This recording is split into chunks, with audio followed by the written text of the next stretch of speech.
Hey guys, quick little blurb here at the beginning of the episode. Oh my god, I need a beard trim. This is the thickest I think I've had it in a while.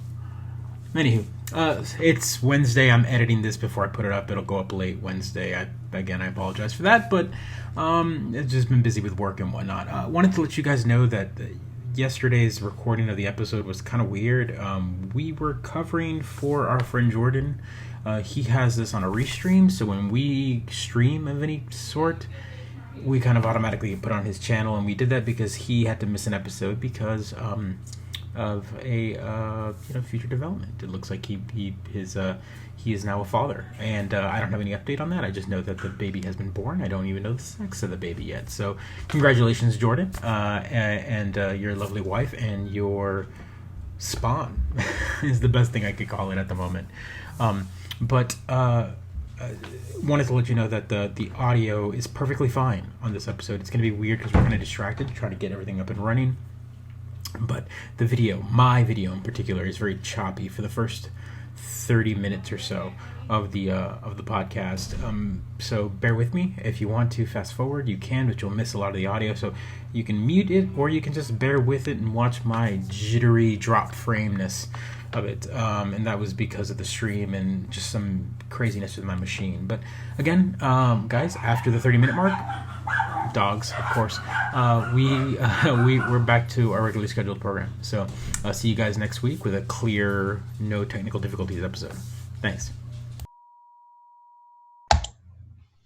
And we are live, technically, at some point in time. However, this is going to work. Probably me laggy. But let me pull up their channel, see how it looks. Oh, I see us live. It says installing a SIO switch chip, which you're not doing. Oh, yeah. Let me change the stream again. This is stream. Let's change all of that. All right. So, yeah. So, Joe's updating the name here. Oh, boy. Can they see us live or no? Yeah. I mean, we're live. This is the Wild West. Are we live on Twitch, though? We're live everywhere. All right. Well, that's exciting. Welcome, everyone, to our first live broadcast. As I don't even look at the camera, I'm so not aware of what is going on. Titles here. Let me change the title. Ooh, okay. There you go. Stream title. So anyway, one of the reasons why we are live streaming today is to cover for our good friend Jordan. He's been on the show, friend of the show, Jordan. He's got a stream that he runs on Twitch called Brother Sisters. Usually, I think it's Sibling Streamers is the name of their Twitch channel. They stream together, both Haley and Jordan, those brother and sister. They stream their video game playing of some retro 90s. And much like Joe and I, they have the kind of sibling relationship that involves them yelling at each other over things they love. So that is what we do right now. We might be a little laggy, as some of you streamers might know. We use Restream, and of course, if you restream on all these things all together, the more channels you're streaming on, the slower you are. Yeah, I think it's more me. Yeah, looking at Joe, his pipes are struggling. Yeah, my poor pipes. I'm pushing out. I'm bringing you in. It's a mess. So we're gonna have max headroom version of me to this. But my audio should be fine. So for all the people that listen on the podcast, they'll hear me okay. See, look, we've got the max headroom version of me. Yeah, it's pretty intense how much you're lagging. I've never seen you lag this bad. Yeah. So Joe's going to be streaming like it's the 1990s. Yeah. It's episode 32, right? We're episode 32. Episode 32. Yeah, we're episode 32, also of our first live stream on the Twitch channel.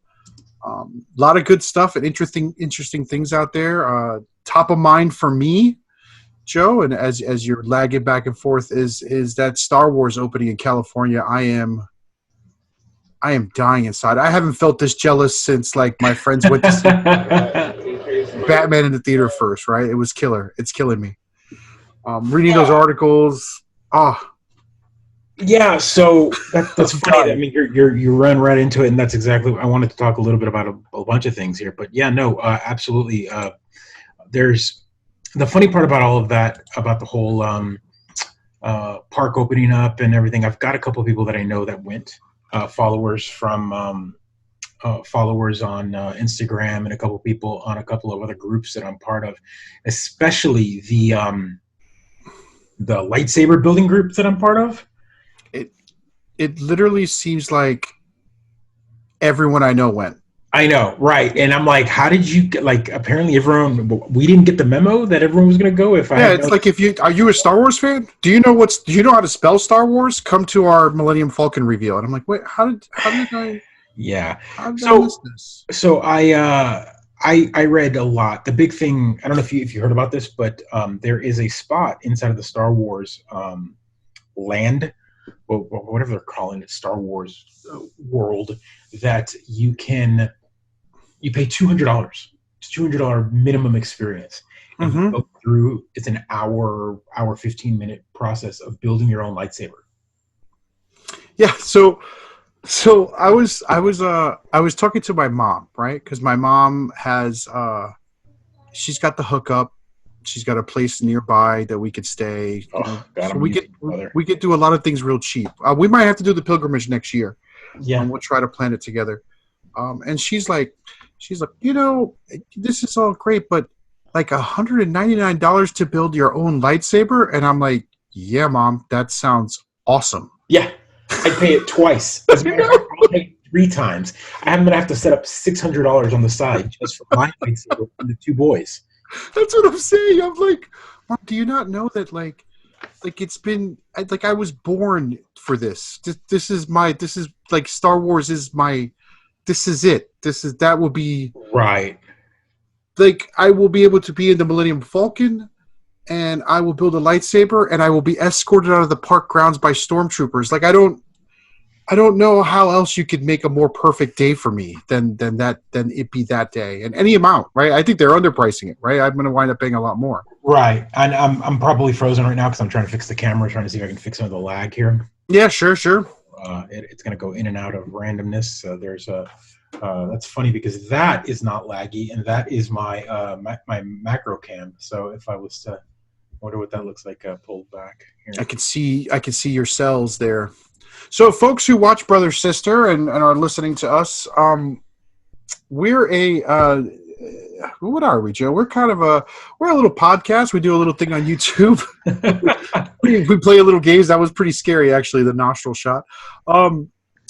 We do a little bit of news review. We discuss a little bit of nerd culture. We really focused on the experience of being dads in nerd culture. All right. I've got a daughter, a very young, 5 years old, who's sort of just now beginning to appreciate daddy's toys. And Joe's got 2 kids, one 9 and one 5 or 6. 5, right? Not quite 6. 5, yeah. 5 and 2 boys. So he's got 2 boys. I've got a girl. And we're sort of navigating the new nerd world that couldn't be more popular. I mean, even at the height of D&D and Nintendo fever, I don't think it's been as popular and as amazing as it is today. Yeah, so we're talking about that stuff. We cover some news bits. A lot of it's me making Joe crazy, as he's a wonderful super fan, and I am a moderate fan of most of all these things. But I am a super fan of Star Wars, and I am thrilled at Star Wars Land, and insanely jealous at all of the. I mean, like all the influencers. Is that what they're called? These like Star Wars influencers. I don't get it. Why these people were allowed to get this like sneak preview of the park? Oh well, I mean, if we sold out more than other people, so where do I sign? How do I? I know. So I think it has to be. You have to be hip. You have to stream like 32 hours a day. All right. Yeah. You have to do mad unboxings and do lots of bait switch. What is it? Clickbait images Clickbait. on their YouTube. You know, be like, oh my God, you're not going to believe this. I open up this box. What's inside? You know, that kind of stuff. Sure. You have to shill without getting paid for like a good few months. Like every product you do. Happy to do it. We've been shilling Dungeons and Dragons forever. So and Xbox Live and Xbox Pass. So Xbox Game Pass is something that we shill a lot on the show. Yeah, we're big fans of it. we're big fans of it. I think we were pretty early adopters to it. We jumped on it pretty early. We talked about it. We were like, man, are you seeing this like magical world of all you can eat games for a flat price? And so It's great. They've actually got the Netflix of games, which is the best thing ever. yeah, which is funny story. Again, I guess the day after we released last week, I got the notification that for E3, which again, this is technically our pre-E3 show. Mm-hmm. Oh, because it's next week, right? Or 2 weeks from now? Because it's next week. Well, this weekend is when it starts. And one of the big announcements, the pre-announcement, was that we're getting Xbox Game Pass on PC. And there haven't been any updates on how that's going to work, or if, I guess, what's the best way to put it there? If paying for it on Xbox already gives you access to the PC world. I mean, I'm not exactly sure how it's going to work, honestly. All I know is that it exists now. And this isn't the same as what it is now. So, for example, Forza, just a quick game that I can think of. Forza is a game that it's a Microsoft Studios game. It's on Xbox Game Pass. You can play it on your Xbox, and there's a PC version of it. And if you've got the Game Pass now, Xbox Game Pass, you can go on your PC and download it and play it. This is not the same thing. The Xbox Game Pass PC version is literal PC games that are not on Xbox, or native PC games that are not part of the Microsoft Studio cross-play. The Xbox Play Anywhere game. So this is Steam Xbox Game Pass style. That is insane. I don't understand how they're going to do it. Yeah. So, yeah. I don't know. Yeah, that's fantastic. I'm just looking over at the Twitch channel, making sure that we are streaming on it. This is all new. I don't usually stream a chat like this. I've streamed before when I'm like on a console or myself, but having you and me both on the same stream is definitely a technical hurdle that I've never had to do. And, we'll go from there.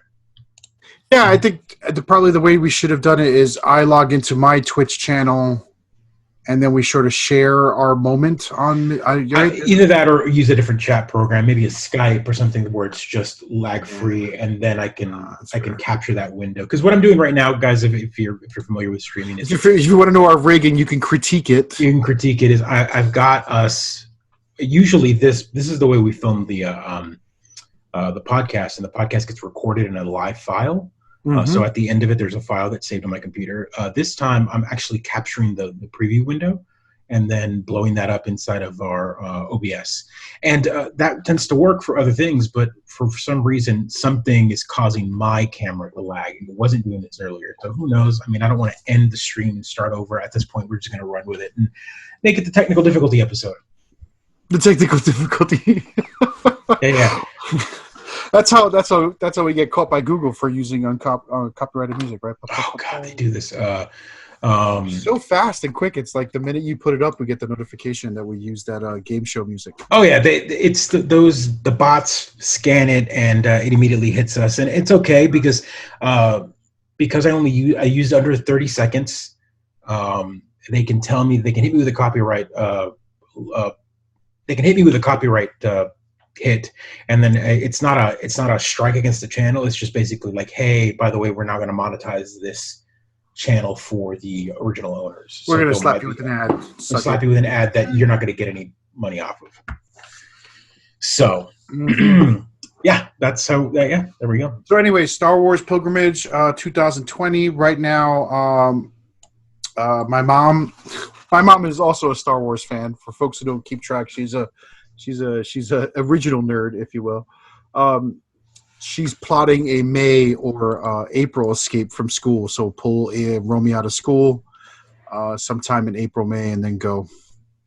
So I've already started I put the jar out, and that's where all my loose change and lunch money's going until I can afford at least one lightsaber, if not two, right? Because right. For a lightsaber as well. But I mean, it looks like the whole thing looks like it's just an amazing. I hesitate to use this word. Both of us married to religion PhDs, but it looks like a spiritual experience, man. The pictures, the excitement that you can feel, the like, I don't know, I'm envious. I hate to use that word because I'm often not, but envious of everyone who's already got to go.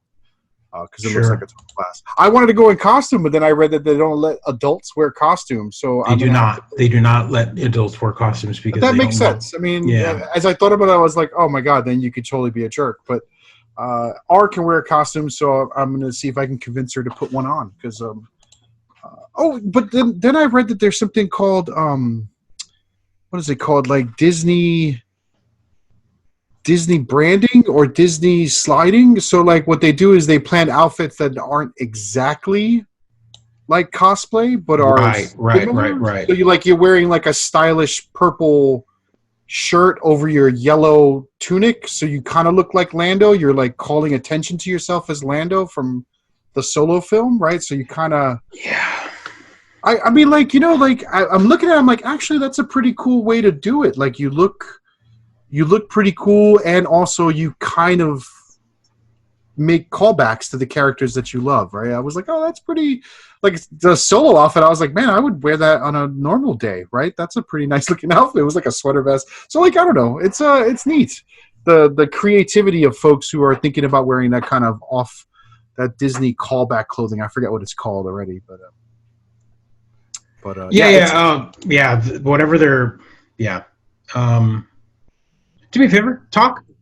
yeah, I can talk. I'm talking right now. I I'm want to be talking sure that about we've got audio coming in.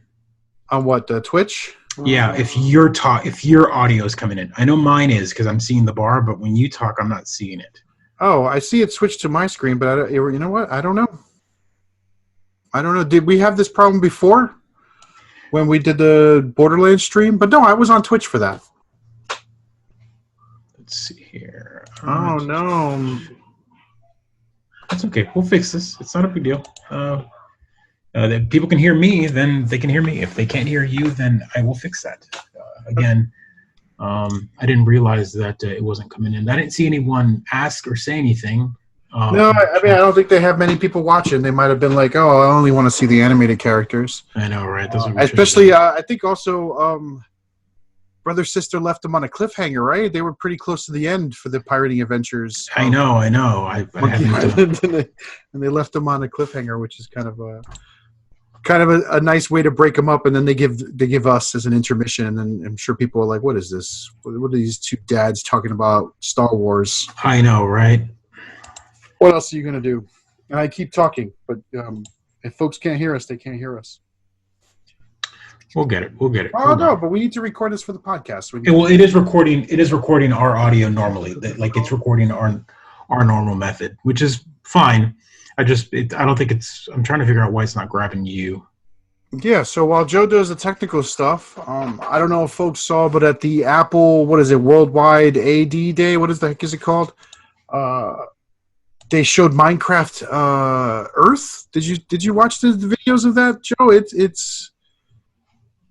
It's beautiful. I mean, like I know the sneak peeks they gave of the AR, the altered reality, whatever they call alternate reality stuff they did for Minecraft before was a little underwhelming, but this stuff looks really cool. Like you're literally playing Minecraft through your phone, Pokemon Go style, right? It's even better than Pokemon Go, and you could build castles together and share tools and fight skeletons and get blown up by creepers. Yeah, I'm excited. It's gonna have. They did that, and it's the AR, the so augmented reality. I'm excited. I'm excited for this whole. I don't know how it's gonna work. I think it has something to do with location based. So I guess you can walk around. You create like a castle in a specific spot, and I guess you're told. Like, is your phone gonna buzz or something? And say, hey, there's a structure built here or something, and you can I think turn it that's on. what Like, it is. You got to walk around, and there's like special places where you can get resources. So it's similar to Pokemon Go in that there's probably like gyms and places you can build. Is the impression that I got. But it looks really high tech. Like there was I don't know how they did manage the three-dimensionality of it, right? Because Minecraft, you can dig down, and I'm like, well, how do I dig down if I'm on the sidewalk? So there must be a way to move forward inside the augmented reality so it updates from your perspective. But it's pretty cool looking. I'm excited for the idea of playing it with R. You know, like just making the living room the Minecraft stage and I think it'll help her sort of grasp the idea of Minecraft a little better than when we play on the Xbox together, right? She really has trouble with the movement aspect because you have to look up or down and left and right with one stick and move with the other. I think she'll understand the phone a lot better. As she moves the phone, she can look around the room and things like that. So that I mean, I don't know, that looks pretty cool to me. I'm excited for the idea of augmented reality, and from my perspective, it's one step closer to my wish list game, right? My dream journal game, which is Dungeons and Dragons augmented reality. Because why the hell not?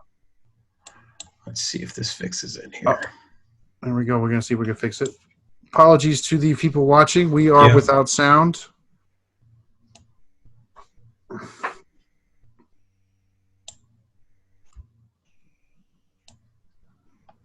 Again, I had to go procure dinner tonight, and I did everything what I needed to do, and then came back. And let's see if I can. So, was there no sound on YouTube either? I don't know. Oh, all right. I mean, I don't know either. This is an interesting experiment, everybody. So, if you can only hear me in the podcast, you might know the results. I don't know. I won't spoil it. I'm curious as to whether or not there's sound over here on this end either.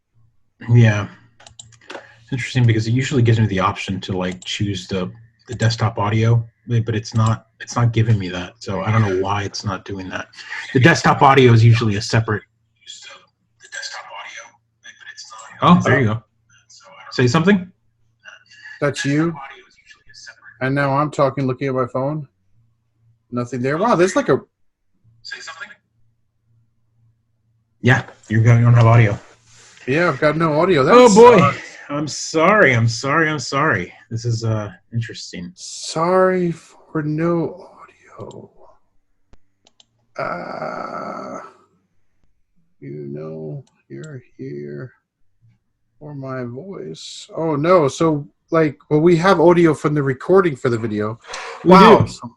So you get a little behind the scenes, a little behind the DM screen nonsense here. As Joe's our technical guy, and of course, one of the challenges of being a dad nerd is that you also have a job and you've got kids you have to feed and family obligations, right? So we record on Tuesdays, and our family knows we record on Tuesdays. My boss knows I record on Tuesdays. Yet I wound up working an hour and a half extra today because we're doing on a big project, and caught the bus late, ate my lunch late, put the kid to bed late, came downstairs as quickly as I could to get on this channel and talk. This is what I do for the fan that's out there listening. I see you, Tim. I see you, Jay, V, and all you cool people.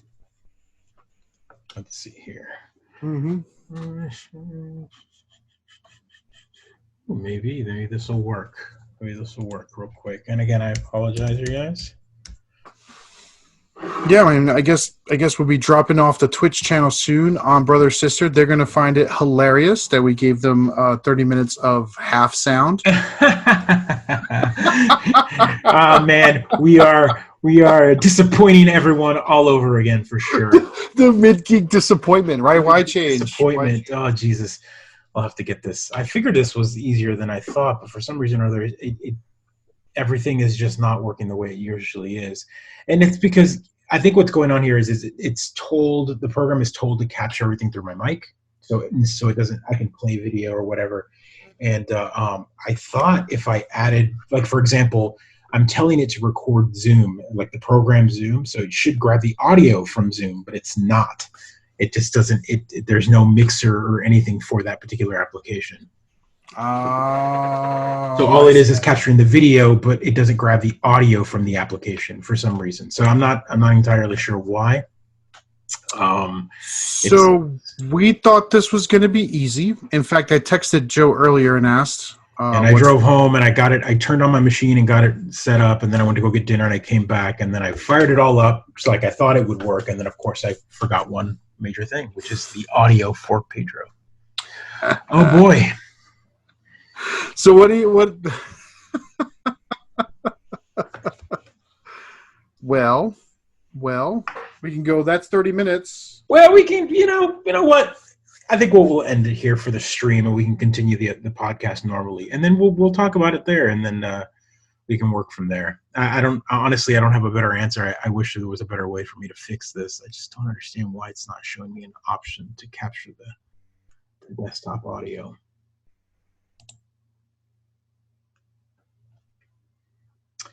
Any update? I'm just updating the Twitch channel before we sign off on that. All right. So, any updates on what? No, I mean, we closed out our D&D game. It was kind of sad not playing this past Sunday. My mom was in town, so it was nice. We played a little bit of because my daughter graduated from kindergarten this weekend, which is nice. We did a little graduation ceremony, and then my mom was in town for that, and we played a couple board games with R and kindergarten or pre-kindergarten. Kindergarten. So R is 5, dude. Is she going to first grade? Yeah, she's going to first grade next year. Ollie, sorry. O is that's okay. No, you can that's right. You your name. So Ollie is a December baby, right? Right. Yeah. So he's later in the year. R is a October baby, so she's going to be younger than everyone else all the time. Oh, is that what's happening? Okay. Yeah, because the cutoff is you got to start kindergarten this year. Our kiddo is in pre-K and then is going to kindergarten this coming year. Wow, she's going to be 1 year behind. Huh. Well, I mean, 1 year ahead. She's going to be 1 year ahead. I was 1 year ahead. Yeah, R is going to be 1 year ahead. Mm-hmm. So, we could delay if we wanted to, but then, I don't want to play another year of... No, absolutely. The money side of it all is totally, I get it. And it's you know what you want to talk about when I talk about nerd parenting, right? There's a real strategy involved on this sort of thing, right? Like some families do delay their kid as long as possible because then they're older and more mature and they have more an advantage over all the other kids in their grade. And so by the time they're, graduating from high school, they're 19, 20-year-old adults, right? So there's definitely a strategy to that and optimizing your kid into schools. But from my perspective, the sooner she's 18, the sooner she moves out. So...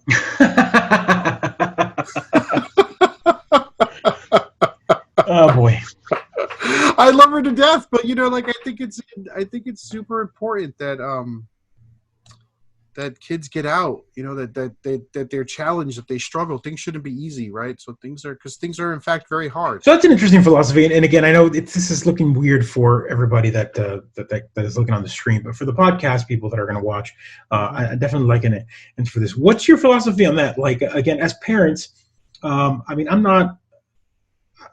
My folks, and especially Latinos, they're all about you're allowed to stay in the house as long as you want, right? They don't even want you to move out. I had a very different experience growing up, for the record. Yeah, well, right. So my version of Latinos, yours was what are you, 17 and a half now? Get out, which is age of consent. Let's talk about this, right? So there's an extremely varied diaspora of Latinx families, right? So right. So the values and cultural upbringing of a Mexican or a Central American is extremely different from a Caribbean or Caribbean families, right? Puerto Rican is what my birthright is, or whatever you want to call it. So I'm often floored by what other families do, because not to say that my mom was get out, she was more do you have a job yet? Why are you not paying rent? She was very much what are you doing with you? Oh, I'm just going to leave this documentation about how to take the civil service exam right here on the table for you. Just take that test and fill out the forms when you get the chance, right? She was very encouraging in making sure I moved out. But not to say that she wouldn't help me if I didn't need help. And, I did go back after college for a short time. So yeah, so my philosophy is I will always be there to help her, right? And in any way I can. But I also think that she should be done after college, that she should be looking to move out and do her own thing as quickly as possible. I mean, I lived a winter without heat because I could barely afford the rent, and that was an experience, and I learned from it, right? because I was on my own and had to do it on my own. I had to balance my own bills and do all that stuff on my own. And again, this isn't it's not a sexist remark or anything, but would you, as a female, I mean, would you be okay with her just moving out on her own, or would you be more protective about it? So it's hard to predict at 5 how capable my daughter's going to be at 2021. But I hope she's very capable of taking care of herself at that age, you know? Sure.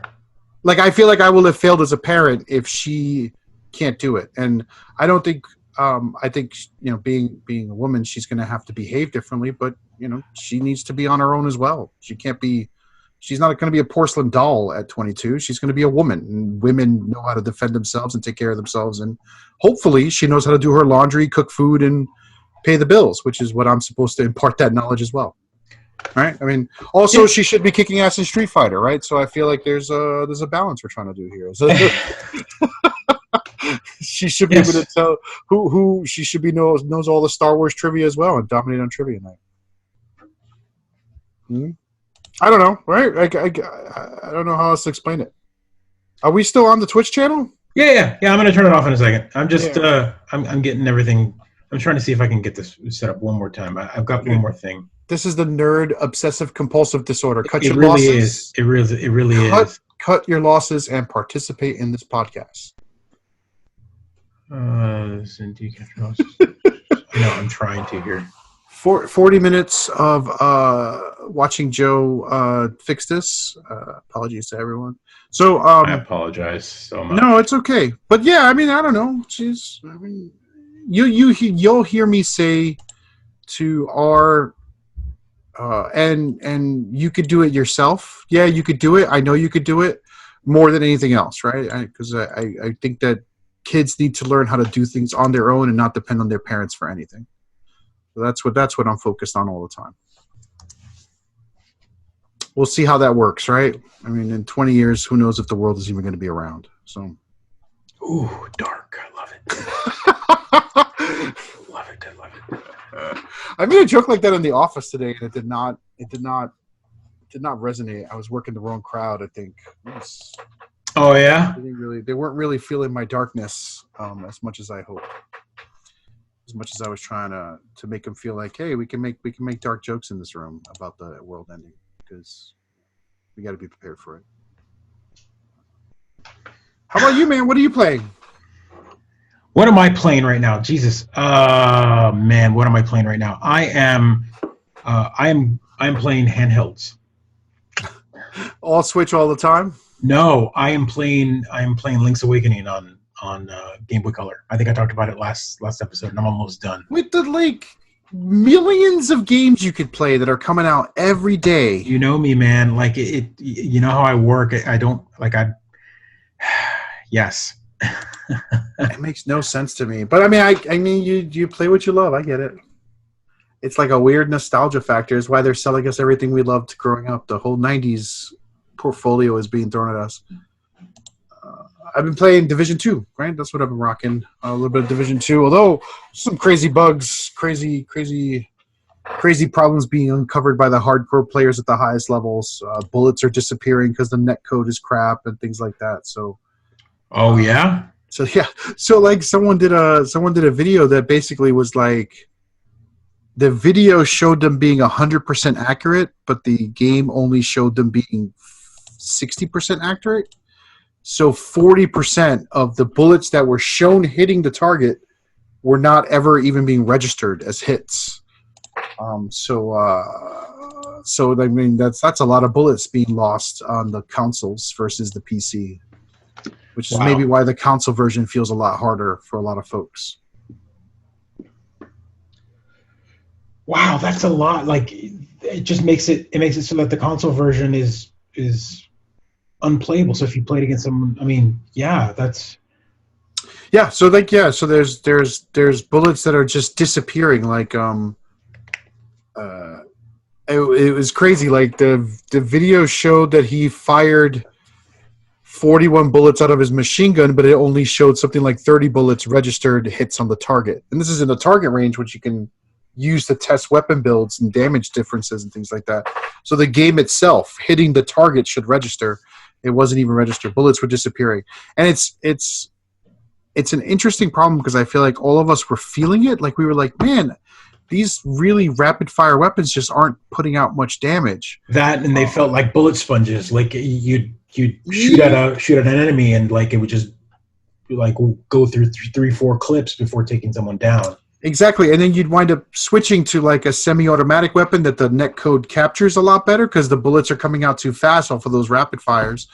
You'd switch to a slower firing weapon, and 1, 2, 3, 4, and so those weapons felt overpowered. They were like, "Oh my god!" These are like so your damage would shoot up, and eventually everyone just started navigating to those semi-automatic weapons without even realizing why. So when the pros started doing tests, they started going nuts. They started revealing this, and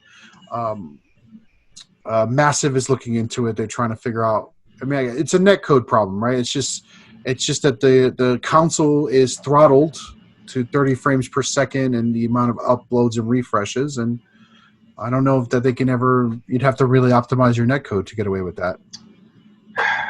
It seems weird to me though that a shooting game just they didn't really fix shooting, right? The game has a lot of shooting. It's a lot of shooting. You'd want to make sure your shoot stats were on. Hey, look, I sped up. There you go. Did you disconnect? Yeah, I ended the stream just kind of abruptly. Look, let me go back. So now we're just capturing normally the way normal capture. It's recording, whatever. Oh, there you go. Look at that. Big speed difference. Wow. Okay, Yeah, so I'm going to have to fix that. And for our stream, sorry, I used Jordan's stream as a beta stream for ours for sure. Okay. Poor Jordan. Yeah. So hopefully they liked that. We gave them some quality content. Quality content for sure. I wonder if they can go back and just delete it, right? Like, yo, how do I delete someone else's stream on my server? I know, right? I don't think it records it. I don't know, man. Oh, wow. Look at that. Fast. Hey, everybody. Welcome. Welcome to the Mid-Geek Crisis. I didn't even get an intro before. So officially the start of the podcast. No. Sure. We're gonna keep the first 30 minutes for sure. I'll record a blurb at the beginning, like, hey, 30 minutes into the stream, you're gonna get some weirdness video-wise. But now it's back up and running. Yeah. So now I feel like I'm recording. Wow, man, talk about big difference. Cautious Pedro online. Wait, no, Pedro. Yeah. No, music by Heretofore, if we even get the music at the beginning. So let's jump on one of the other subjects that we had on deck that I want to talk about, and then I want to talk a little bit about Pre-E3 stuff because there's a couple things that I saw that I didn't throw up on the news thing, but I read about today. But one of the big ones is a news story that I sent you last week, and we didn't get to talk about was in the world of Marvel movies, in the world of comic book movies, in the world of like things that people wanted and begged for. The fans begged for a new Hellboy movie. They got it, but they didn't get the one they wanted. They wanted a new Del Toro movie. They wanted Ron Perlman again. We got neither of those two. We got David Harbour, which is phenomenal looking as Hellboy. I think, and if you're not familiar with who David Harbour is, if you watch Stranger Things, it's Hopper. The sheriff. Sheriff Hopper. He looks fantastic in the makeup. He went through a couple of remarks from him, went through hell in the makeup. He even commented after this story hit that, there was some production hell on set, and there was a lot of changing around of scripts and whatnot daily on shoot. So it looks like this movie was destined to fail from the get-go. And if you haven't read the story, this movie made $21 million total in its entire run.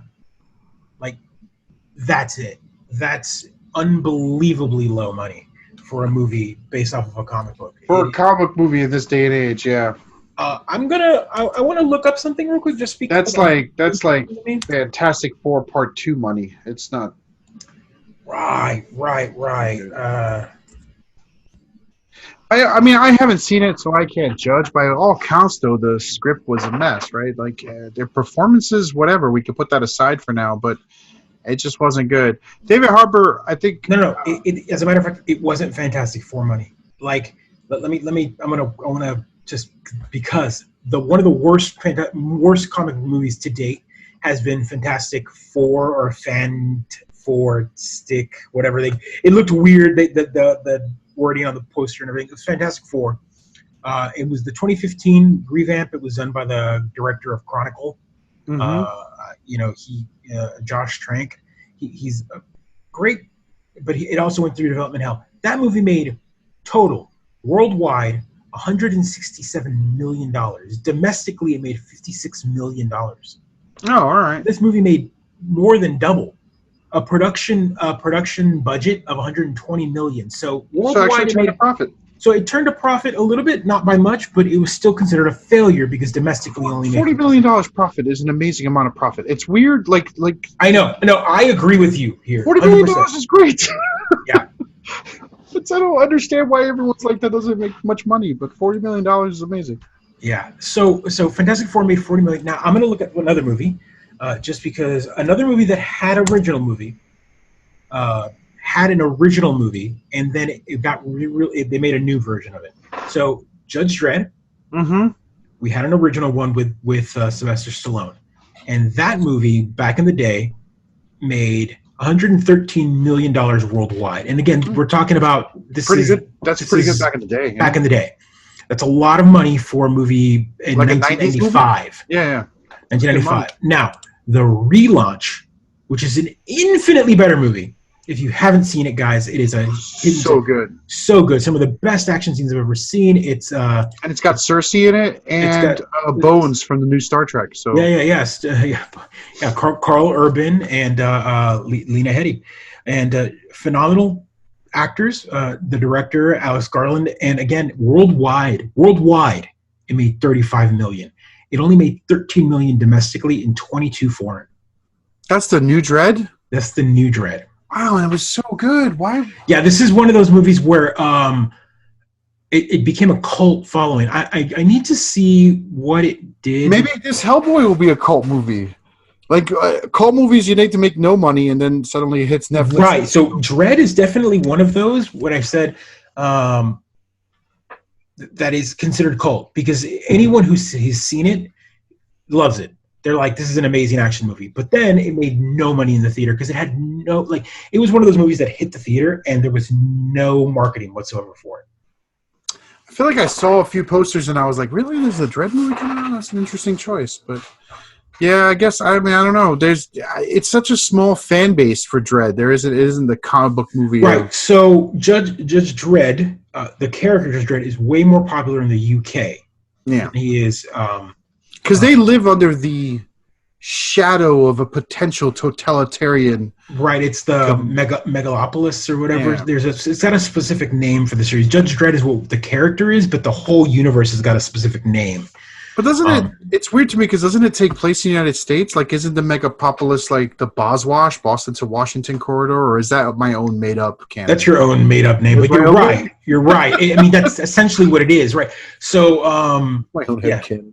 Yeah. Let's see. Oswash is from Hero Protagonist, right? The Snow Crash. Snow Crash. Got a friend of mine we were talking about that recently, and I'm wondering why. I'm scared for that to be made into a movie, but I would totally pay lots of money to see a Snow Crash movie. They made Johnny Mnemonic. We don't need another movie that involves hacking or anything. Whoa. Look, Ram Doubler. Oh wow, yeah. Johnny Mnemonic is a great movie. Don't get me wrong. It is pre-internet days. He puts out the VR and he's like, oh my god, it's so good. I love that he's like, I can't fit all this knowledge, and then he installs a RAM doubler or whatever, and then all of a sudden, boom, it's leaking right into his brain. He's leaking. Yeah, god. Spoilers: Ice-T makes an appearance. He does. And Dolph Lundgren plays the Saint. Man, come on, this movie's fantastic. Yeah. Look, here's funny. I just recently watched it because I remember all of these ludicrous things. So Judge Dredd, the movie Dredd, 2012, it made $41 million total worldwide box office, but then it made, and this is estimated because, again, I don't know how they're making this, but it's only made $21 million domestic in video sales. That's DVD and Blu-ray sales. Yeah, because it's a stream. It's a streamed movie. I watched it streamed. Everyone watched it streamed. And right. Who knows how much they make from the streams, right? But yeah, so I'm not saying Hellboy is a failure completely. It might pick up cult following, cult status in the long run, but honestly, it's sad. It's sad because what makes me sad about it is we'll never. Let's be honest here. This is a franchise that I would have loved to see more of. The world, especially the Del Toro world, I was so excited for. I would have loved to have seen some continuation of Part 2, where Selma Blair's character was pregnant by the end of the second movie, and so there would have been like a kid. No spoilers. No spoilers. I'm just gonna say it every time, right? That's just me acknowledging the fact that someone might not have seen it, and maybe absolutely. You enjoy now, of course, the problems there would have been Selma Blair is I think she's fighting MS, if I'm not mistaken. So okay, that's not a problem. You just hire a no. I'm sorry. Yeah, no, not a problem. But I'm like, as in, like, you hire a different person. But it's hard to see a character like that. I wouldn't have minded maybe saying that maybe the pregnancy was something, and she like embraces the fact that she's got an illness and she's still on set. It would have been great, like, to see her on to just kind of take it that way. Yeah, and I mean, I don't know. It's I need to see the film before I could judge it. I'm not judging it whatsoever. It might be fantastic. Yeah, it might be one of those movies where it's great. You know how I know it can't be that good? Because my friend, who's a huge Hellboy fan and has terrible taste in movies, thought it was bad. Right? So, okay. Like, this person loves, he's like you. Every movie he watches, he finds the shining light in it, and he loves Hellboy. And he was like, don't bother, it isn't that good. Like, he wasn't as enthusiastic about it. Yeah, and he is, like, I think he would get a Hellboy tattoo if that's something he would, do. He's just a huge Hellboy. So he like you and Superman, he would have found a reason to recommend the film, but he couldn't bring himself to do it. Oh, guys, I don't recommend Superman 4, Quest for Peace, or Superman Returns. There was a time and place in my life where I defended a dark time where I defended Returns for a good year or so, and then I realized that I was wrong, and I cried myself to sleep every night. Just giving you a heads up, guys. It was like that year, like, overlapped with me for 4 months, and I was like, "This guy trying to recommend Superman Returns." No, but I tried to see if I can turn you, maybe. If you were to look over my camera like that way, you would see. See if I can. Is it Superman Returns, the original? I have Superman Returns memorabilia back there.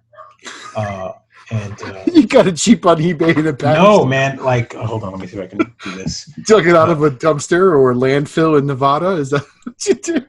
So if you flip the camera there, there you go. I've got some Superman stuff back there. But if you notice right there, that's just a small shelf of stuff because it was just some overlap stuff that I had. But if you notice right there, there's a Superman like mug thing that's from 7-Eleven up top. That's from Superman Returns.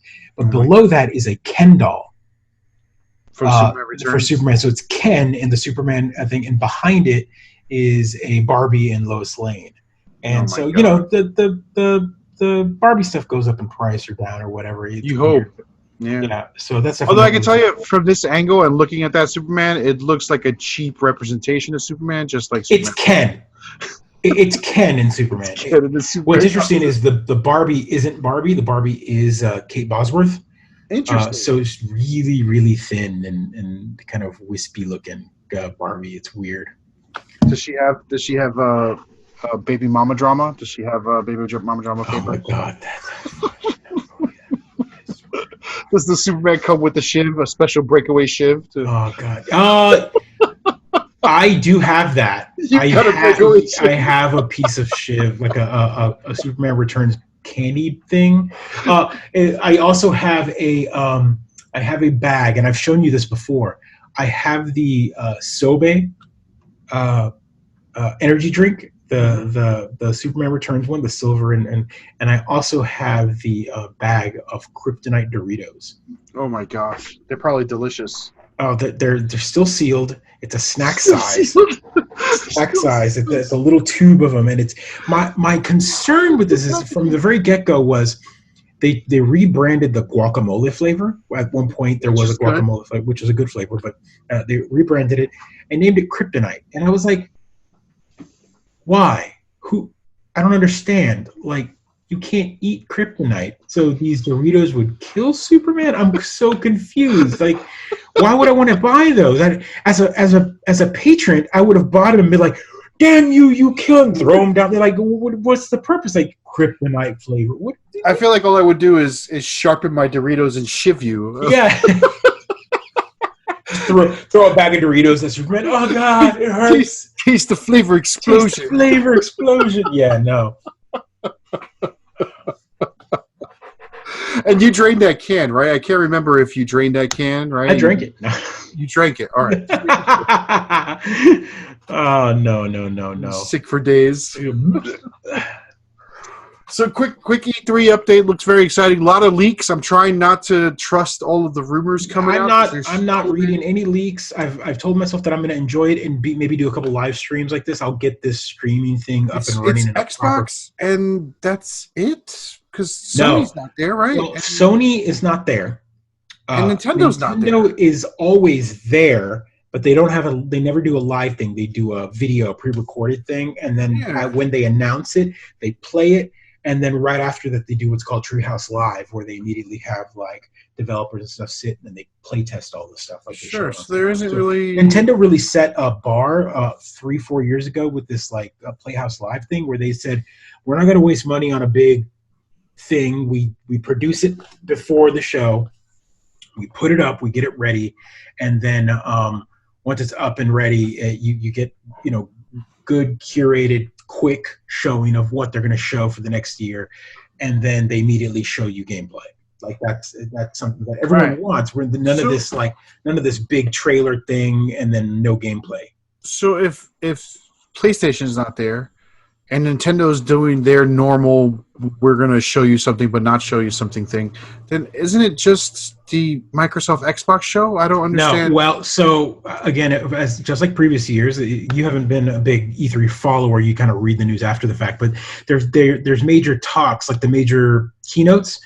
Bethesda, Ubisoft, and Square all have their own big. All right, okay. I was more talking from EA usually has one as well. They have we're used to seeing like the big console makers have theirs, but the past like 5 years or so, those companies have no longer been releasing their game footage at the conferences. They've been showing it at their own conference. I gotcha. Then they announce, hey, it's coming to Switch, or hey, it's coming to Xbox One. And then Microsoft will then show it on their console at their booth. But this is where like Bethesda's going to be like,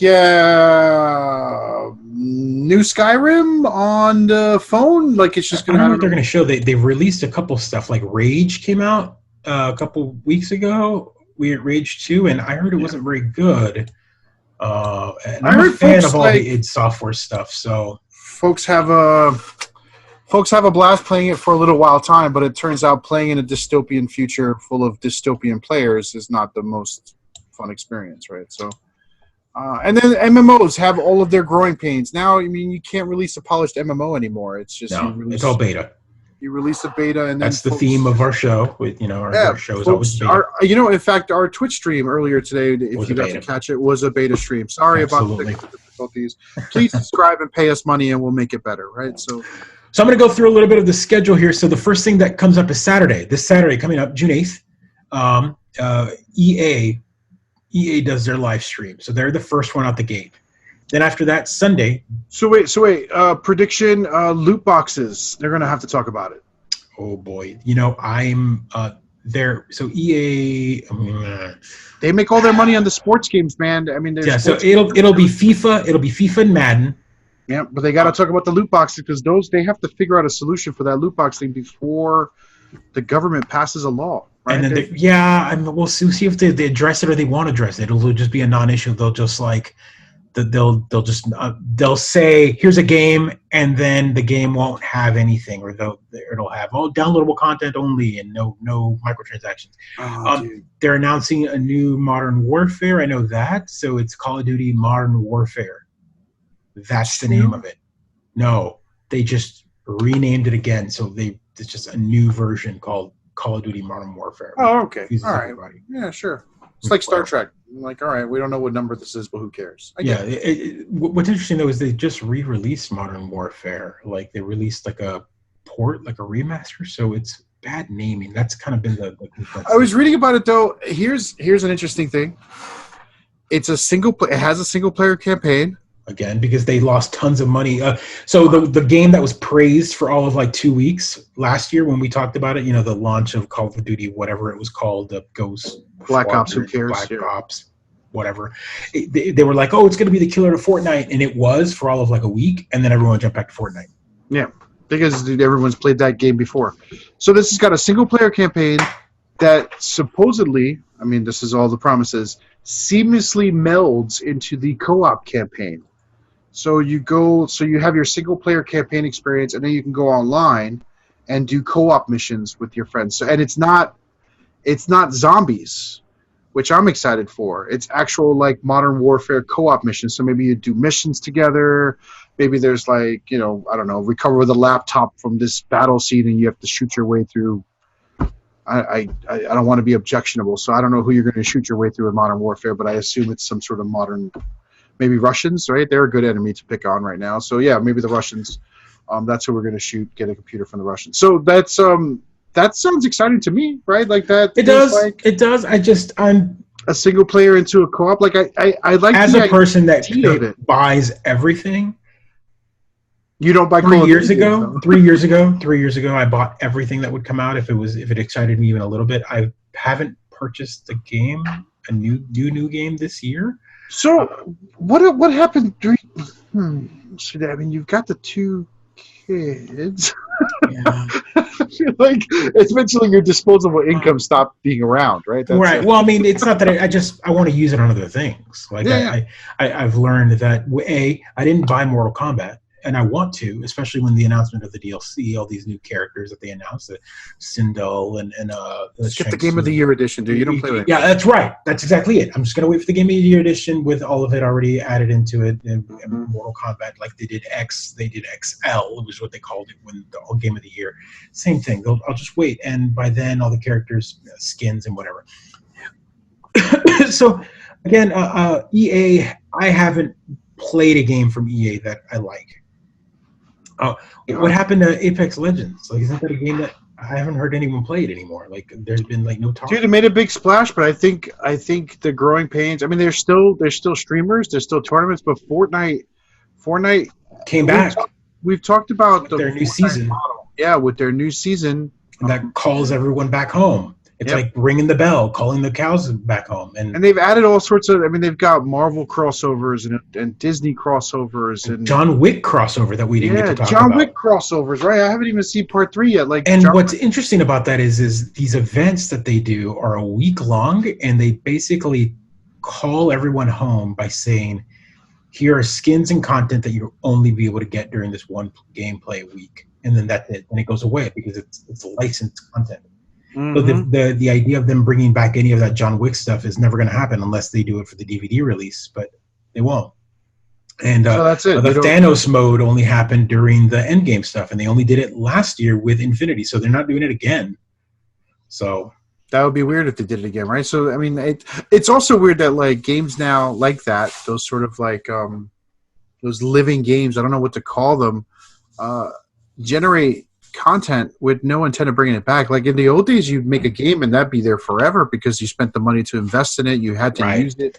You want to get that return on investment. But I imagine Fortnite has done the numbers where their return on investment for a week event like John Wick must be enormous. Like I don't know what kids log in and buy John Wick uniforms, right? They were able to buy they call it. They have a lot of people call it the fake John Wick or whatnot because the joke behind that was. There was a John Wick skin, kind of, or homage during the first or second season. If you finish the full battle pass, your 50 levels or whatever, 100 level, whatever, hit level 99, you got the John Wick, and so everyone knew that you were infamous if you walked around with the John Wick stuff because those. And you jumped in early in the first. You jumped early, so then which is why the trailer for the John Wick event was like the fake John Wick with the real John Wick, and anywho. that kind of stuff just not coming back. Weapons, the game mode, they had a fun game mode for that. That again, they can always reskin it and change it up, but it won't be the exact same. And I talked to friends of mine that played it. And they said it was a blast, but I didn't get to play it. I just was too busy. So yeah, I mean, I was playing other things and doing other ones. Yeah, exactly. But what I'm saying is, you're right. The ever-changing version. So that's why E3 is a little different this year. Also, Sony kind of tried to take some thunder from people by kind of hinting the PlayStation 5 last month. It was weird. I've never seen them do that. They're like, we're working on something and it's cool, and here's some stuff about it, and then they smell a little blood in the water. They're like, or at least everyone else does, and so Sony's kind of like scrambling to kind of get some hype. And it's backwards compatible too, right? Isn't right? That, well, that was their big. Honestly, I think they were regretting their decision not to be at E3. Yeah, maybe. You know, they thought they were dominating the field, and Xbox and Microsoft made moves to shift the conversation. And the last 6 months is when all these Xbox moves have happened, right? Yeah. And that's when a decision to not go to E3 would have happened. I think Microsoft's going to bring the hammer, and they're on Sunday, June 9th at 4 p.m. So we will definitely be live for that one, and it's going to be big, guys. Yeah. I want to talk about the other things that are happening at E3, but we have to.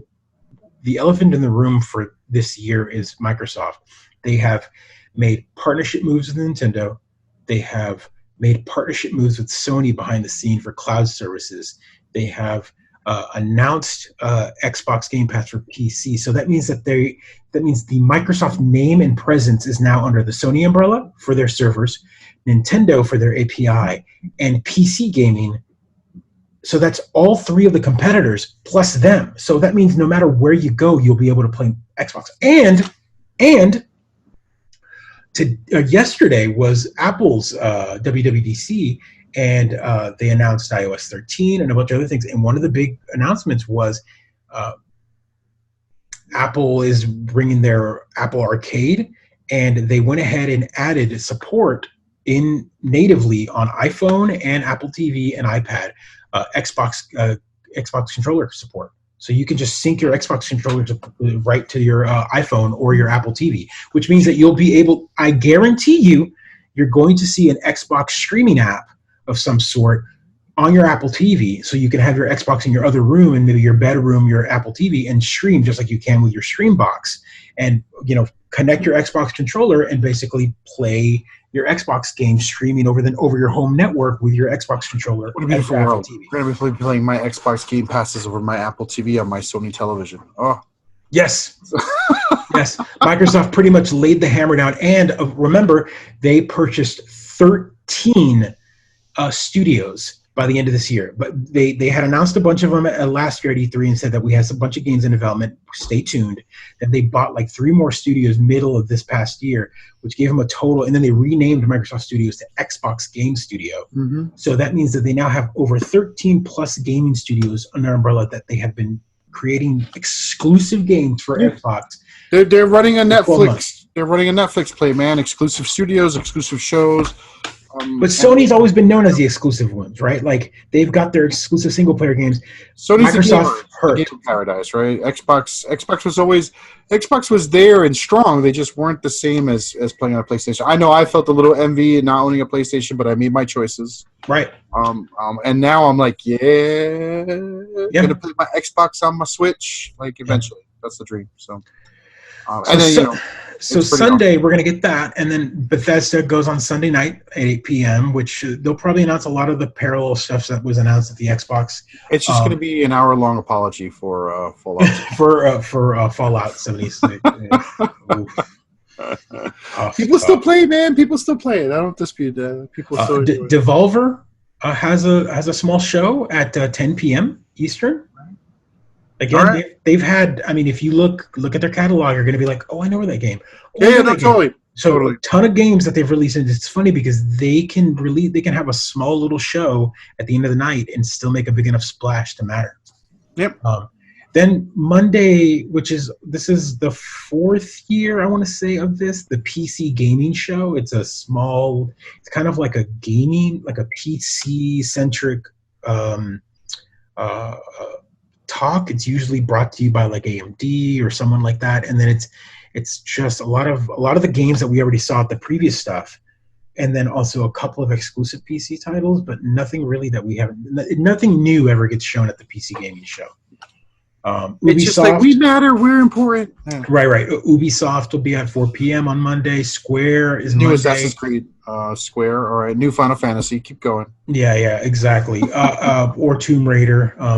I can do it for Square. Yeah, and then which is interesting, an interesting move. Nintendo is at the end. It's Tuesday, June 11th.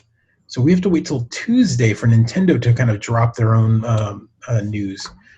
Which is kind of a big deal considering that the E3 like wagon starts on Saturday. It's gonna be. Here's my prediction. It's gonna be a Zelda game exclusive to the Xbox Pass. Oh yeah. I will. I'm going out on a limb, way out there on a limb. That's going to be the. So let's talk about that here. Just a quick second, just because they're going last, which means that. Will they announce something that hasn't been announced anywhere else? Like, will they be the ones that say, "Hey, we've got some Microsoft exclusive"? Well, they got the hardware announcement, right? So they're releasing the 2 Switches, is what the big rumor is. One or two, the rumor of the mini or whatever, a relaunch or whatever. But yeah. So here are the games. I don't know if folks have noticed, but they also have the summer tour. You see this with the big game? Which will be in your town. I'm excited for that in Syracuse, so I've already put it in my calendar. It's at the New York State Fair come August 25th, 6th, and 7th, whatever. Is it at the actual fair, or is it just at the fairgrounds? So it's at the fairgrounds, but that's usually the week that the state fair is going on, so it makes sense, right, that they have both. Ooh, where are you going to go? It's going to be madness. Well, I have to go to the state fair every year, otherwise you get booed out of Central New York. So, yeah, fucking butter sculpture. Yeah, great. Milk bar. Yeah. Get to smell the cows again. What a thrill. Oh, wait. But this could be a lucrative business thing, right? Like for your endeavors. Right, because it's our milk. Yes, they already do it. It's not like it's going to be any more lucrative for me. I'm afraid they might ask me to. What if they ask me to volunteer? I'm going to have to say no. I'm going to be like, you're going to have to fire me. I'm not serving milk at the milk bar. Oh my God. Oh, guys, I salivated. Because you're so excited. You don't understand.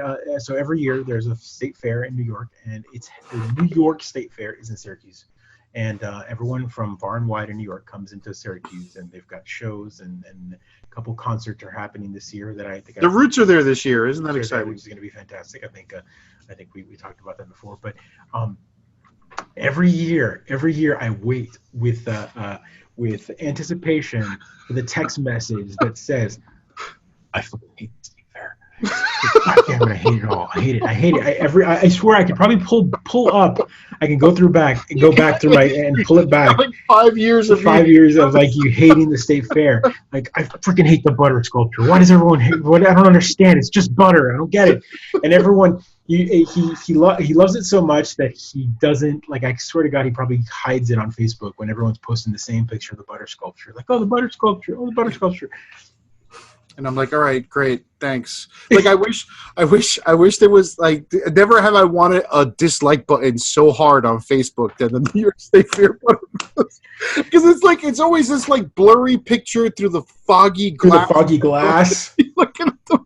Right. And the butter sculpture is just a sculpture with butter. I don't know if other state fairs do it, but it's just...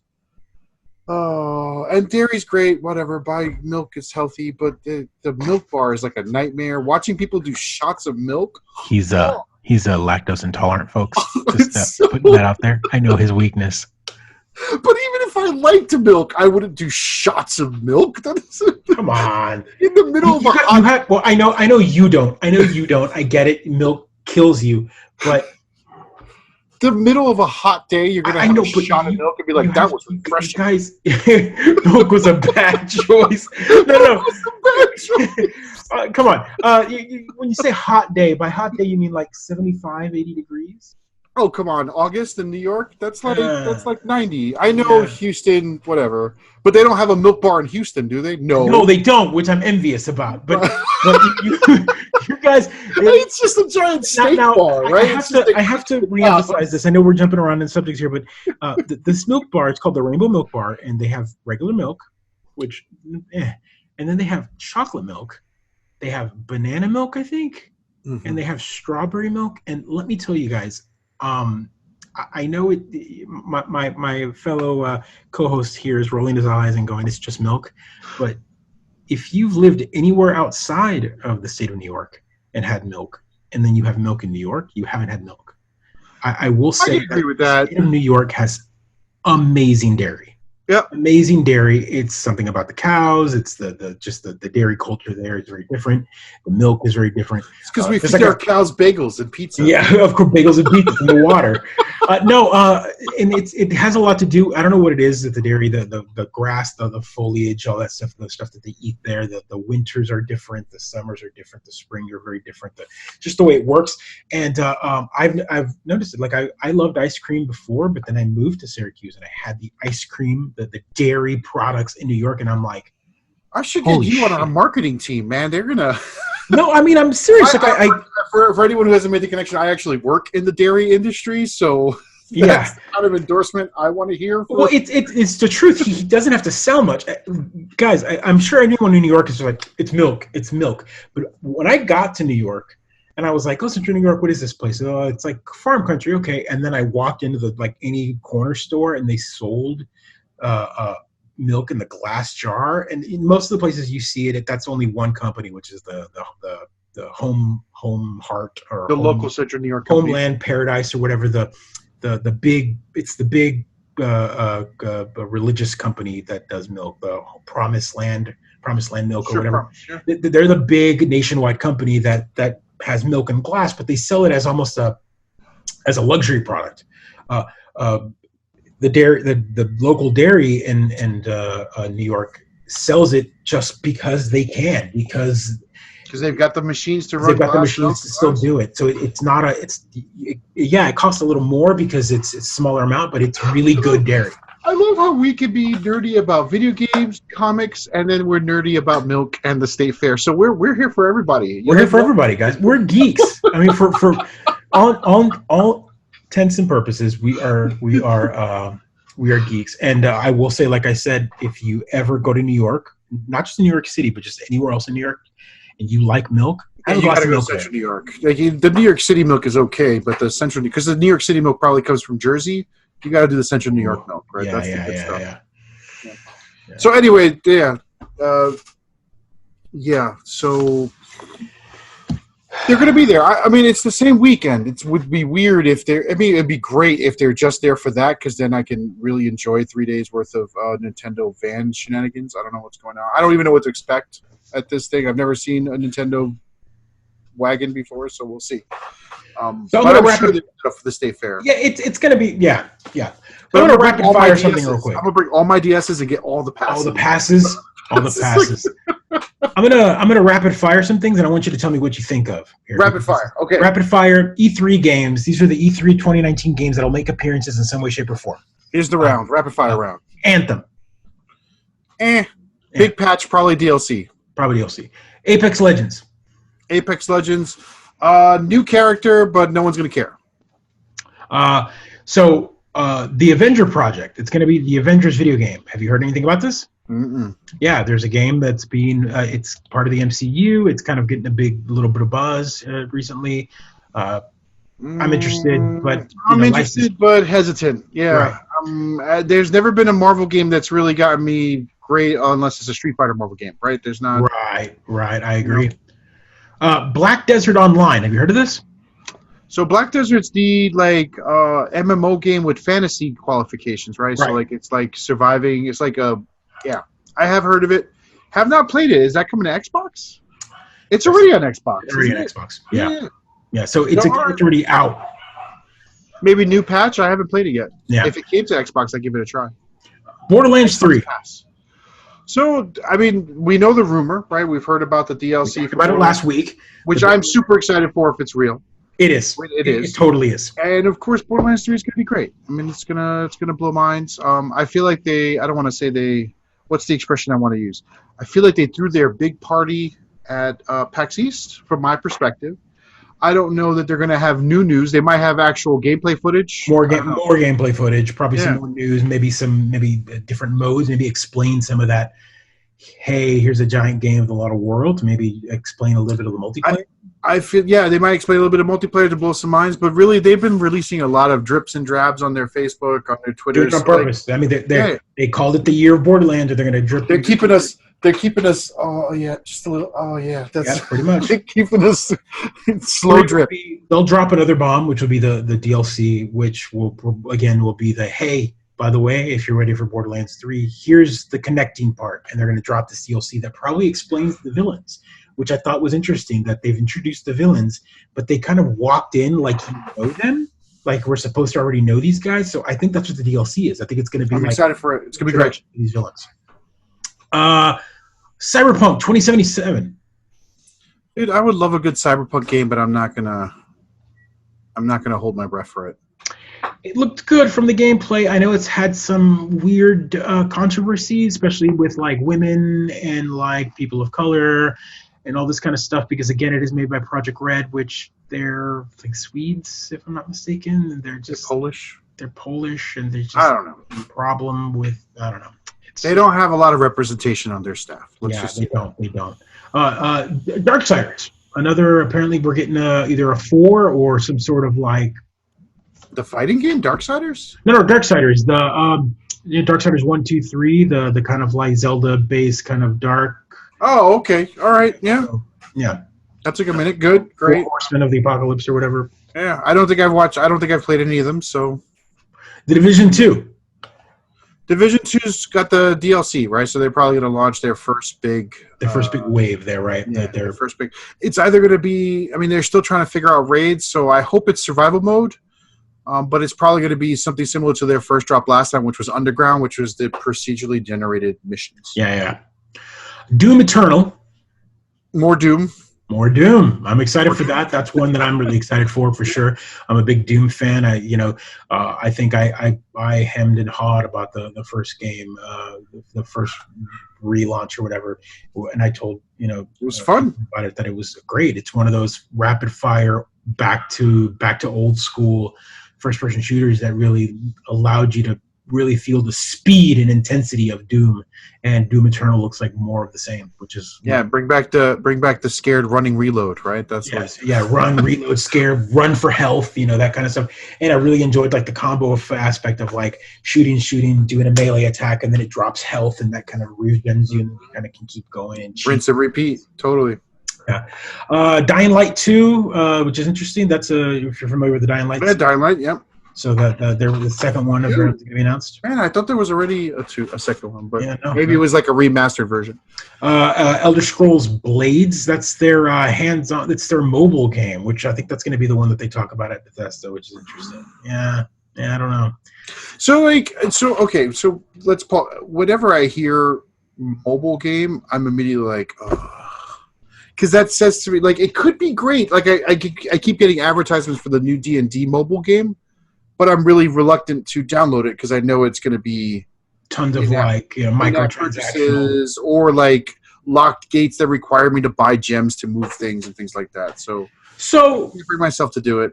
What else we got? So here's something that's interesting to me. And just because we talked about that. By the way, this is the way we play lightning rounds. They're actually pretty slow. So. Yeah, we're not too far in. We're about halfway in.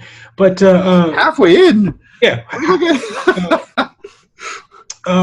Mobile games, now with the announcement of, Android's always had this advantage, whatever.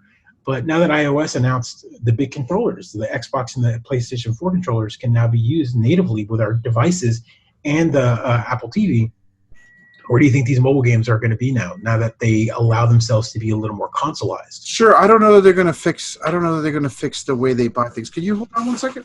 Yeah.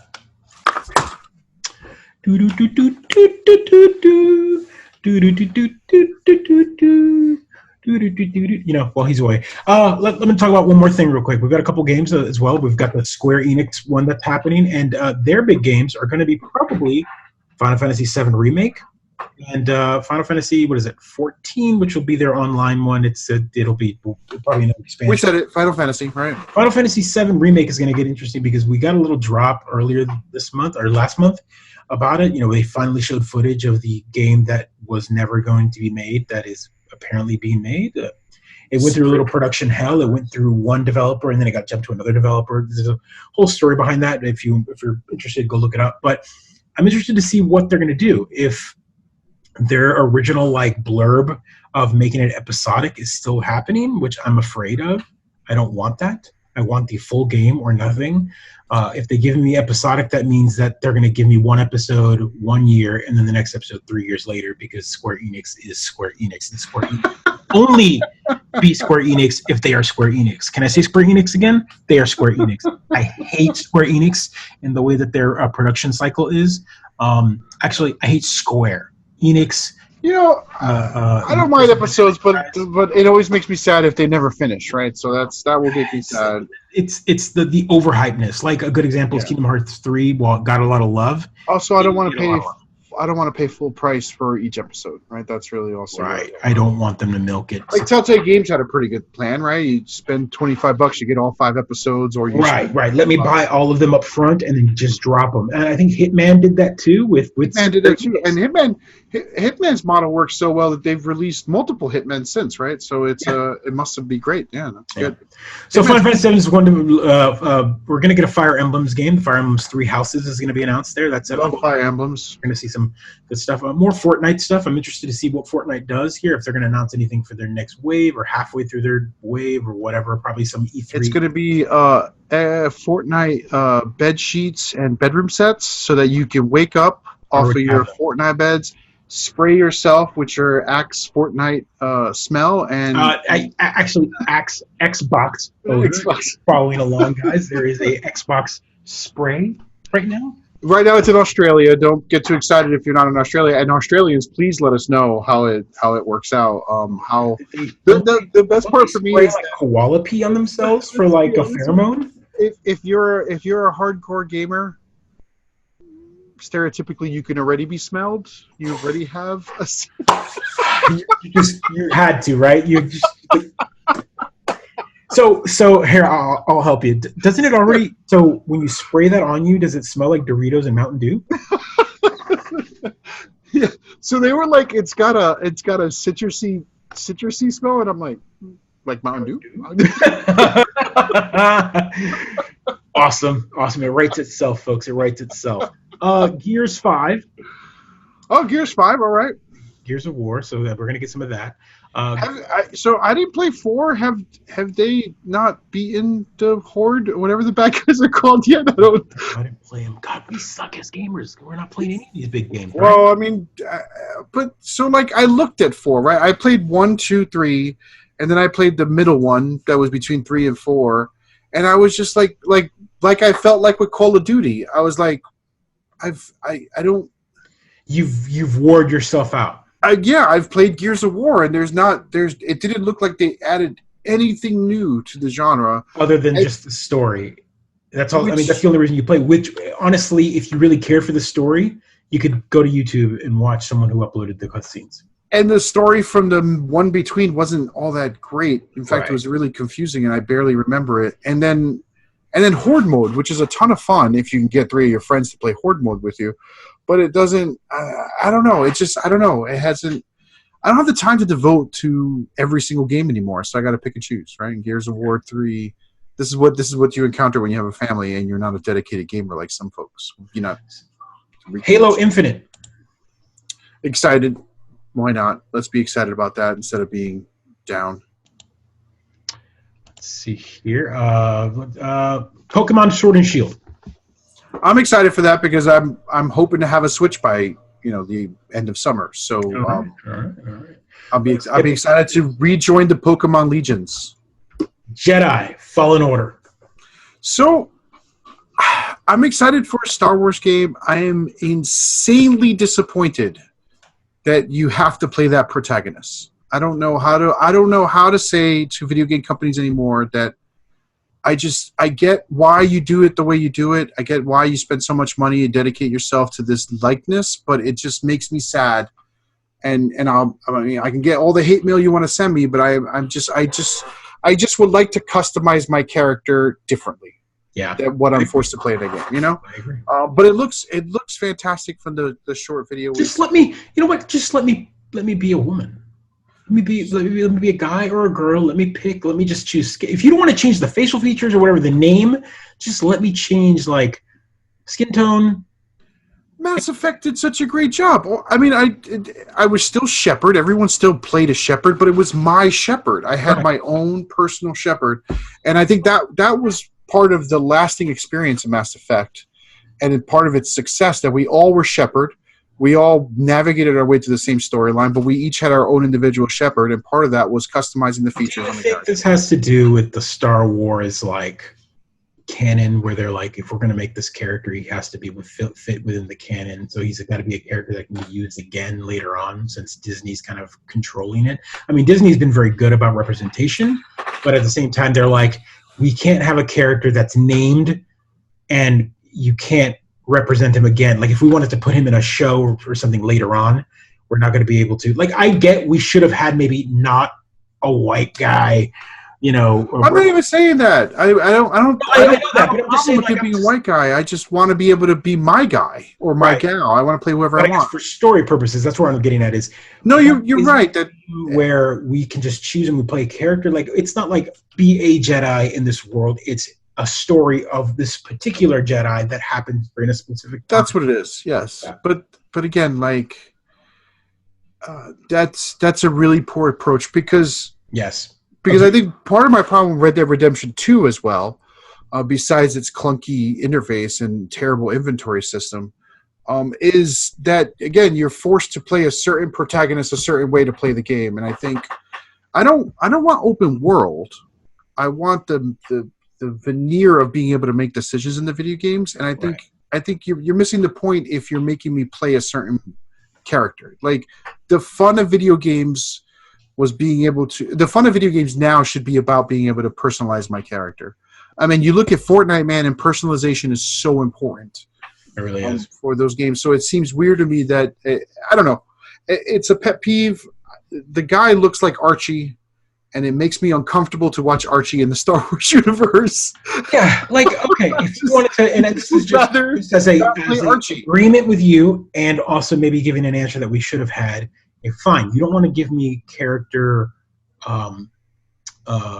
customization, but you want to have a set look, then just give me an alien. Just give me something that doesn't look human. Maybe something that cool looking, like that would be cool. What's the name of? I'm gonna get killed here. What's the race? What's his name? Kit Fisto, the guy with the big black eyes and the kind of green tentacle hair. He was in Clone Wars. Yeah, his name's Kit Fisto. He's a famous Jedi. Everyone likes the way he looks. He's kind of cool looking, but he's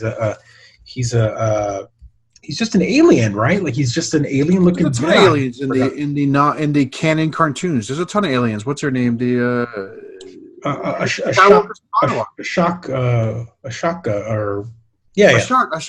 What the heck is that? I feel terrible because whatever. Anyway, yes. Why not an alien? But I guess that's also a weird thing to play for people to. I don't know. It looks good. It looks fantastic. It looks a lot of fun. It looks like grim, dark Warhammer 40K Star Wars, which is going to be great. But what else are you going to do? I know Kit Fisto. Not at you. Yes. Just it's foreign enough, but still loved enough. Like everyone. Like I'm not saying giving me that, but there's a whole alien race right there that you can kind of play with. Just give me. Let me play a freaking Chewbacca. Yeah, Wookiee Jedi. I mean, for God's sake, we know that we've got them in the canon. I mean, wooden lightsabers and all. Yeah, exactly. So I don't know. Whatever. It just makes me sad and angry about it. What happened to my? There we go. It's funny. You sent me a link. I clicked the link, and somehow I wound up on Civ 6. I don't know how that happened. So I started playing like automatically, and I was like, "Wait, I'm doing a show." It happened. Come back to it. Come back. So there's a couple other games here. I think Stranger Things 3, which is going to be just a fun RPG game that's going to be coming out. Looks like a lot of fun. I'm interested in that. Thrine 4, which which is another. That's like a neat puzzle game, right? Brian? It's an RPG, kind of a really colorful RPG game, indie game. The fourth one's coming out, and then the next Wolfenstein game, Wolfenstein Youngblood, is going to be there. So yeah, I mean that's it. It's kind of a pseudo sequel, is what they're calling it. I don't know. Either way, those are the big games. Wolfenstein looks great too. That was a great game. So. Oh yeah, no, it was fantastic. I mean, again, and that'll be at the Bethesda release. I guess that's the games that we know of, and of course, the big thing about E3 is games that we don't know of, things that are going to be announced. There should be some cool games coming out. Yep. So yeah, it's gonna be a good show. Catch it. I'll probably be posting on the live show that Joe puts up. We're gonna find some sort of this E3 is always it's kind of like the Christmas for gamers in some way. It's a way for everyone to kind of like come together and excited. It's the equivalent of getting the Toys R Us toy catalog right before Christmas. And that's so yeah. I don't think kids nowadays know anything. I mean, I doubt your kids even know what a catalog is, right? So yeah, I mean they sort of do now. I mean, I don't know if you get a mailer or anything, but the last year Target kicked in and did this. Dude, I got an Amazon one. I got an Amazon toy catalog, and I was like, that's right. An Amazon one. They know your address. They know your address. What in the Jeff Bezos is this? Jeff Bezos is like,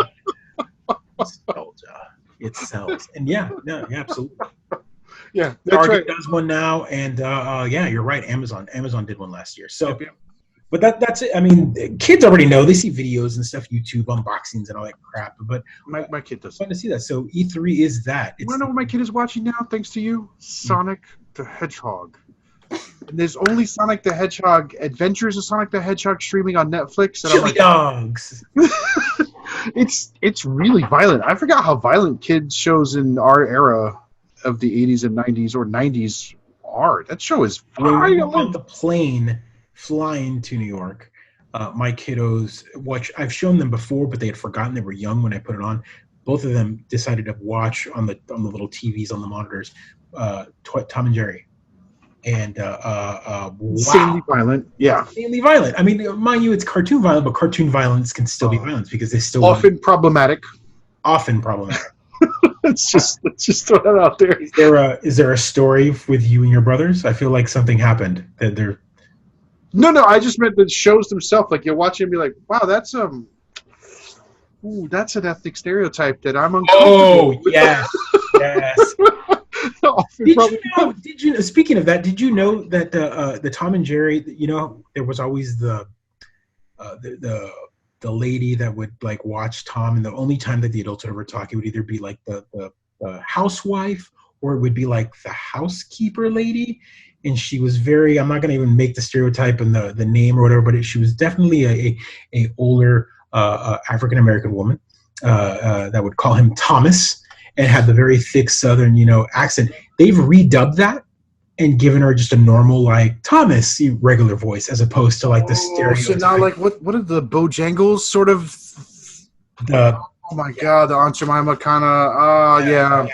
The really like and again, guys, they called them mammies. Right, mammies. That's what I'm. Oh God. Yeah. That the like the stereotypical black.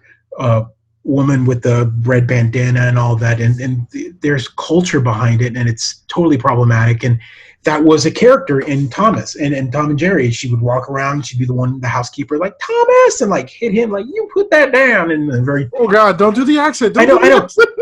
I'm just saying it's real bad, but they've redubbed it. So the episodes where that character is in there, instead of just removing those completely, like. Hanna-Barbera and Warner Brothers in general have gone back to those episodes and dubbed them and just changed the accent to be more and just been like, we know better now, so let's not. Right.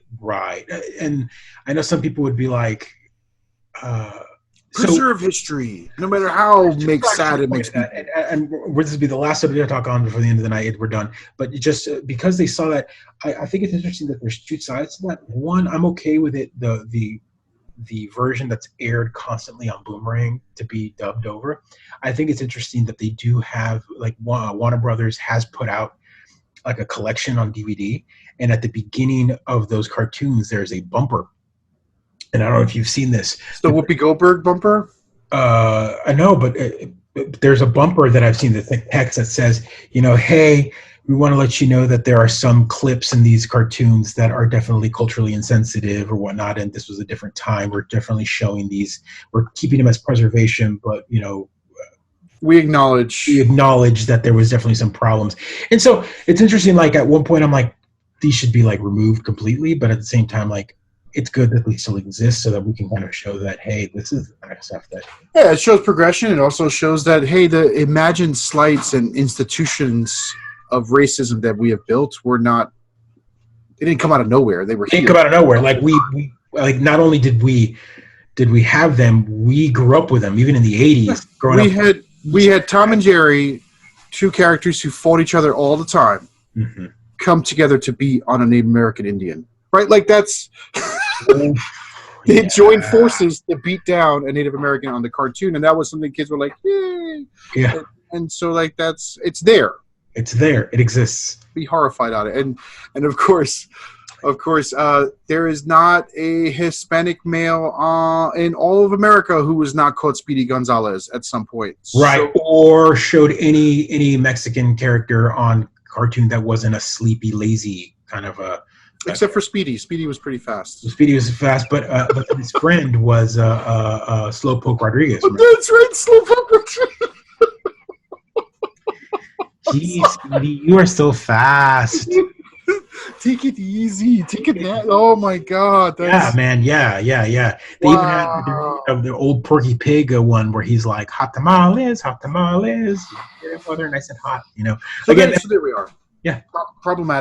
Problematic, but cartoons exist, and I tell you what. Every time I put on an old cartoon for R, I'm always like, find something in the episode. You're like, ooh. Well, like I'm like watching with like, oh God, is this going to be the one with it?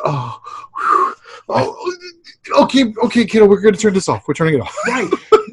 I don't want to have this conversation today. As adults, as dads, we're wanting to show our kids the same thing that we grew up with, but then we realize, oh my God, we grew up with that, and then we have to like we internalize all this trauma. We did. We don't realize how much we saw and how much we kind of like and we wonder where all those stereotypes show up from. Like we also wonder where all the anger comes from. All right, guys. So watch cartoons with your kids, especially the old ones. Sonic the Hedgehog, extremely violent. The comic book is I bought a couple of Sonic the Hedgehog comic books from the used bookstore. I don't know what the hell's going on. It just dropped you right in the middle of the. It's super complicated. I thought this was going to be a fun Sonic the Adventure, but like he can travel dimensions. He's got friends. He's got a squad. I don't know what's going on. Anyway, it's I'm catching up on the canon because I want to be ready for the movie. On that note.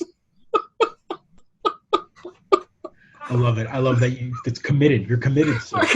I gotta shake my fist. I'm like, wait, what the hell is this trash? He should be rescuing King Acorn. Why is he?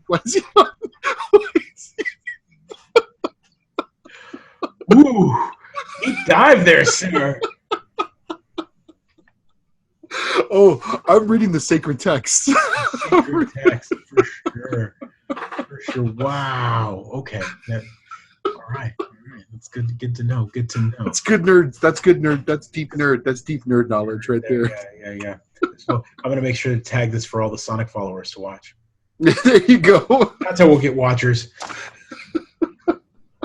All right, guys. Episode 32. We're done. Again, music heretofore. Like, subscribe, share. Sorry for the first. 30. Yes, apologies for the first half on brother sister. I promise you, we're better. We're better than that. But time crunch. We'll get better, Jordan. I promise.